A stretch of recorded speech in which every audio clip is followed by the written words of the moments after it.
통통인문학 박영감입니다. 우리가 지난 시간에 눈에 보이지 않는 것이 가장 중요한 것이고 정작 눈에 보이는 것은 그닥 중요한 게 아닌데 사람들은 불안하니까 자꾸 눈에 보이는 정량적인 거에 자꾸 치우치게 된다. 그래서 거기에 거품이 끼고 더 어렵게 된다라는 얘기를 했었습니다. 잘 살펴보면 다른 말로 하면 지혜 있는 자는 좀 더 멀리 보고 멀리 보다 보니까 당장 눈앞에 보이지 않는 거를 보는 거죠. 반대로 지혜가 없는 사람은 눈앞에 보이는 거에 집중을 하게 되고 그러다 보니까 멀리 못 보고 가까이 있는 것에 막 치우치게 되는데 이런 걸 나타내는 사자성어가 조삼모사가 있지 않습니까? 많은 분들이 알고 계시겠지만 이 영상을 또 학생들도 보는 분도 있더라고요. 조삼모사가 아침에 3개, 저녁에 4개 해가지고 원숭이한테 이른 아침에 송나라 때 얘긴데 너희한테 이제 앞으로 줄 먹이가 그때 도토리였다고 하는데 도토리를 이제부터 좀 부족해져서 아침에 3개 주고 저녁에 4개 주마 라고 했더니 그때가 마침 아침이었던 거죠. 그래서 원숭이들이 아침에 3개 준다고 하니까 막 화를 내고 막 우끼끼 하니까 이 사람이 말을 바꿔서 그럼 아침에 4개 주고 저녁에 3개 주면 어떠냐 라고 하니까 원숭이들이 우끼끼끼 하면서 좋아했다는 뜻 얘기죠. 말하자면 결국 총 합은 7개로 똑같은데 원숭이들한테는 당장 눈앞에 아침밖에 보이지 않았다는 거죠. 조삼모사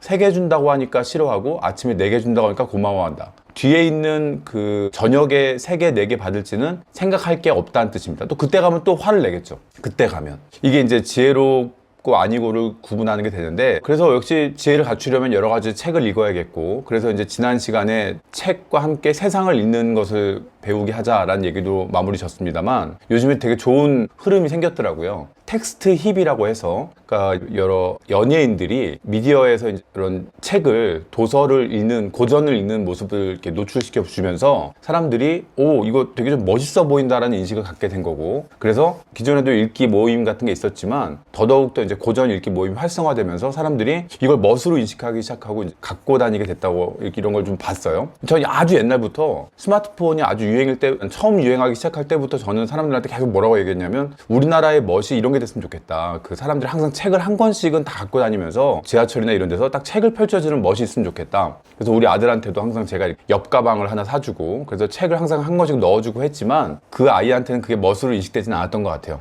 이건 그냥 계속 지속되지는 않았습니다. 그 사람이 어떤 사람인가를 보려고 하면 몇 가지 방법이 있죠. 그 사람이 돈을 어디다가 쓰느냐 그리고 그 사람이 혼자 있을 때 무엇을 하느냐 그리고 그 사람이 무엇을 재미있어 하느냐 그리고 절정적으로 그 사람이 어디서 멋을 느끼느냐 뭐 이런 게 다 겹쳐서 나오기도 하는데 뭐 굳이 추가한다면 그 사람의 시크릿 검색 기록에 뭐가 남아있느냐 이것도 할 수 있겠죠. 근데 이런 걸 보면 그 사람이 어떤 사람인지가 대략 나오신다고 볼 수 있습니다. 특히 아이들을 움직이는 힘이라고 하는 것은 어릴 때는 무조건 재미죠.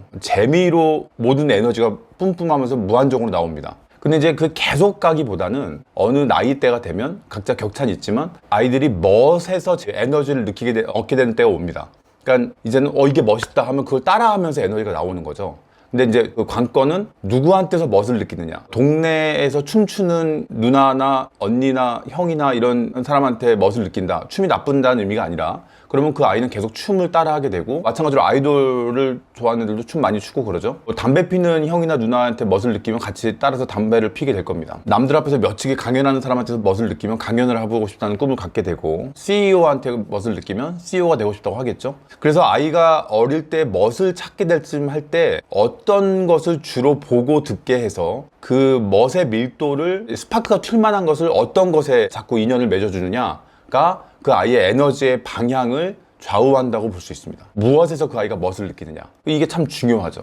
근데 이제 우리는 이런 보이지 않는 부분이 잘 드러나지 않아서 대부분을 학원에 에너지를 쏟게 하고 이런 아이가 멋을 느끼는 부분에 대한 이런 것들을 많이 이제 보여주지 못하고 아이의 동선이 주로 학교, 학원, 집 그리고 눈에 머무르는 곳은 주로 휴대폰 이런 식이 되니까 멋을 느낄 수 있는 곳이 한정돼 있기도 하고 그다지 좋지 않은 부분이 많습니다. 왜냐면 휴대폰에서 보는 세상은 과시적인 게 많으니까. 우리 육아로 얘기가 나왔으니까 얘기하자 그러면 그러니까 우리 지금 부모님 때의 앞선 부모님들 그러니까 지금 할아버지 할머니 때는 아이들을 아주 엄하게 키우는 게 문화였죠. 근데 그러다가 이제 거기에 대한 반작용으로 지금 부모님 때에 들어서서는 따뜻한 육아가 유행을 했어요. 아이한테 따뜻하게. 이거는 심리학적으로 얘기한다 그러면 인지주의적 육아라고 할 수 있는데 아이의 마음을 살펴주고 소위 요즘 말하는 꾸나 교육법 아닙니까? 그랬구나 알아주고 공감해주면 아이가 스스로 자신의 행동을 가져갈 수 있을 것이다. 인지주의 교육이죠. 그래서 우리 부모들이 지금 따뜻한 육아에서 멋을 느낀 거예요, 말하자면. 그래서 아이한테 계속 공감해주는 사람이 많고, 그래서 우리 아이를 참 부족함 없이 키웠고 남부럽지 않게 키웠다, 여러 가지 문화활동도 하고 이런 시대가 지나갔고, 그래서 그 아이들이 이제 어른이 되었죠. 그런데 그 결과물을 보면 의외로 은둔형 외톨이들이 이렇게 많아지고, 히키코모리라고 하죠. 사회에 적응하지 못하고 계속 부모한테 매달려서 부모를 헬리콥터 맘이 되게 하거나, 아무튼 계속 그 캥거루족이 되게 하거나, 이런 용어들이 계속 나오고 있어요.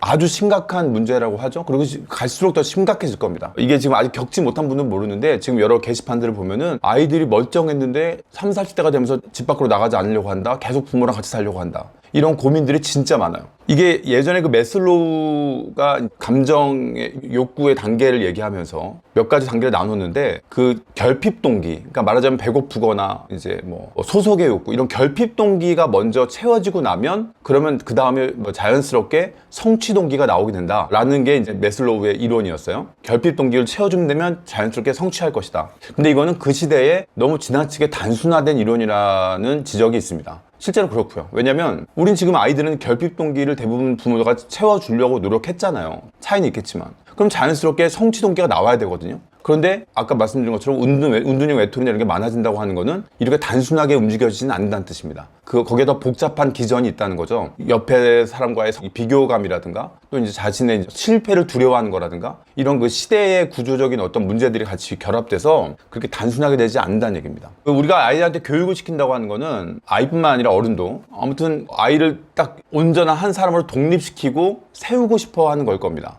그죠? 독립의 립자가 세울 립자잖아요. 스스로 서게 한다. 홀로 독자의 세울 립. 세운다고 하는 것은 컵으로 비유하면, 컵을 쓰러뜨려 놓고 물을 붓는 사람은 없죠. 컵은 반드시 세워놓고 물을 부어야 합니다. 마찬가지로 내가 그 아이한테 어떤 말을 하는 게 내 말이 담기게 하고 싶으면 먼저 그 아이를 세워줘야 되죠. 그래서 아이를 인정해주는 말, 그리고 아이를 실제로 인정해주고 기다려주고, 이런 것은 매우 중요하고, 이런 거 훈련하실 필요가 있습니다.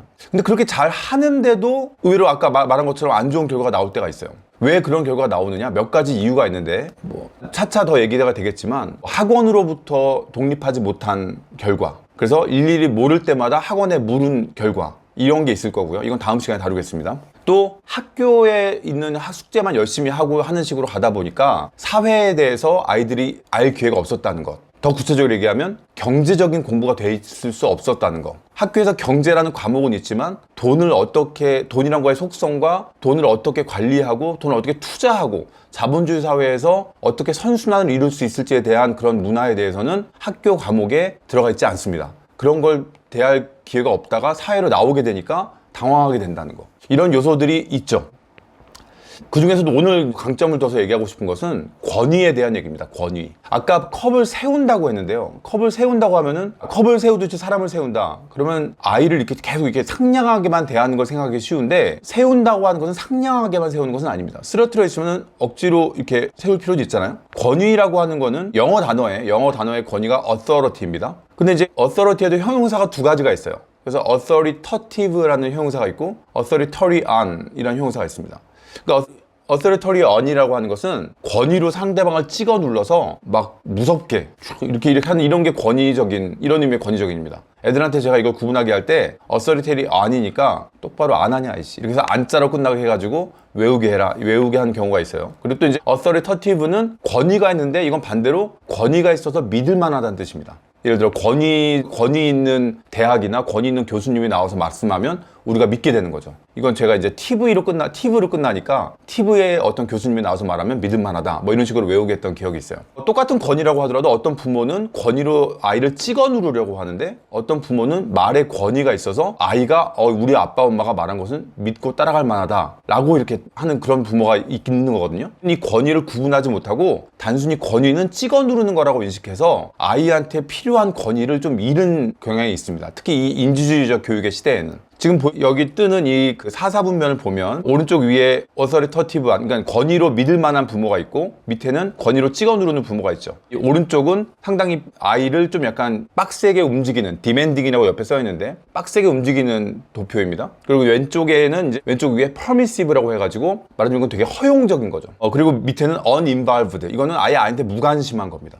그러니까 무관심한 게 좋은 부모일 리는 없는 거고, 근데 우리가 착각하고 있는 거는 그 위에 있는 퍼미스, 뭔가 허용적인 부모가 좋다고 생각한 거죠. 근데 이게 큰 오류입니다. 권위가 없잖아요. 아이가 말하는 것에, 부모가 말하는 것에 권위가 없으니까 애가 부모가 하는 걸 고마워할 줄도 모르고 당연하게 생각하고, 그리고 무엇보다 이제 자기가 좀 육체가 크기 시작하면 부모를 우습게 생각하기 시작하는 거죠. 이런 경우에 좋은 흐름이 나올 리가 없습니다. 이거를 이제 그림으로 나타내면 이 다음 그림이 되겠죠. 약간 위치가 바뀌었지만 그림 보면 아시다시피 오른쪽 메뉴에 어서리터티브는 서로 상당히 믿을만하게 사이 좋으면서도 뭔가 딱 질서가 좋은 게 있는 반면, 왼쪽에 어서리터리언은 상당히 찍어 누르는 모습이죠. 제가 지금 얘기하고 싶은 거는 왼쪽 밑에 퍼미시브한 경우입니다. 아이들이 정신없이 뛰놀고 있고 부모는 난감하게 내려다보고 있죠. 이거를 따뜻한 육아라고 착각하고 있는 경우가 많아서 타이밍을 놓치고 아이를 독립시킬, 세울 만한 그런 힘을 갖고 있지 못한 경우가 많은 거예요. 오른쪽에 언인발브드의 경우는 말할 필요도 없고요. 그래서 요즘에 최근에 이런 웃지 못할 웹툰도 나왔잖아요. 그 내용 보면 첫째 뭐 애가 웃으면서 와, 나 아빠 엄마랑 커서도 같이 살 거야 그랬더니 너 진짜 약속 지킬 거야? 하면서 막 서로 어렸을 때에서 화기애애한 부모의 모습이 있다가 나중에 아이가 이렇게 어른이 되고 나서도 그때 그 약속 잊으신 겁니까? 하면서 이제 부모한테 매달 있는 거를 아무렇지도 않게 생각하는,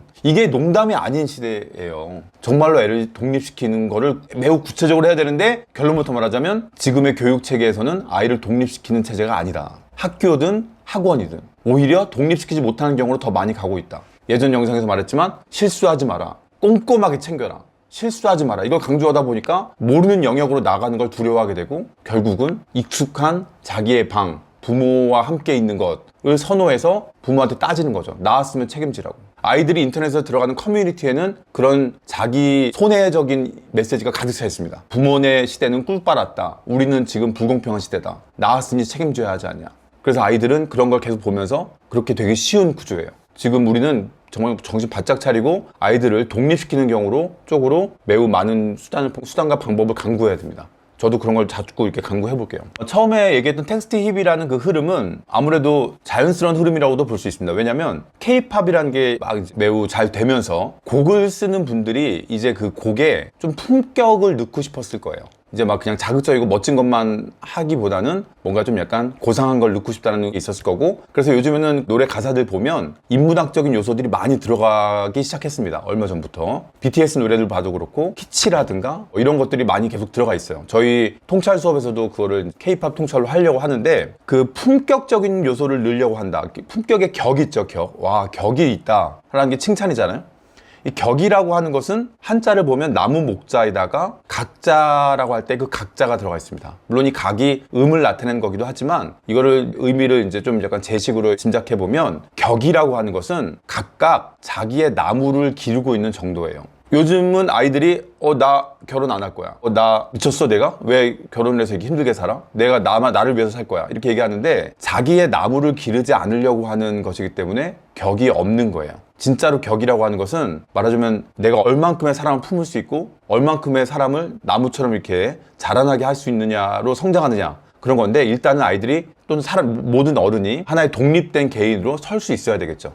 앞으로 한동안은 이 독립이라고 하는 거, 학원으로부터의 독립, 또 부모로부터의 독립, 또 어른 역시 어떤 이 시대의 이 흐름으로부터의 독립, 이런 것들을 우리가 한동안 얘기하면서 마치 독립운동처럼 전개해 볼 필요가 있다고 생각합니다. 오늘 여기까지 하겠습니다.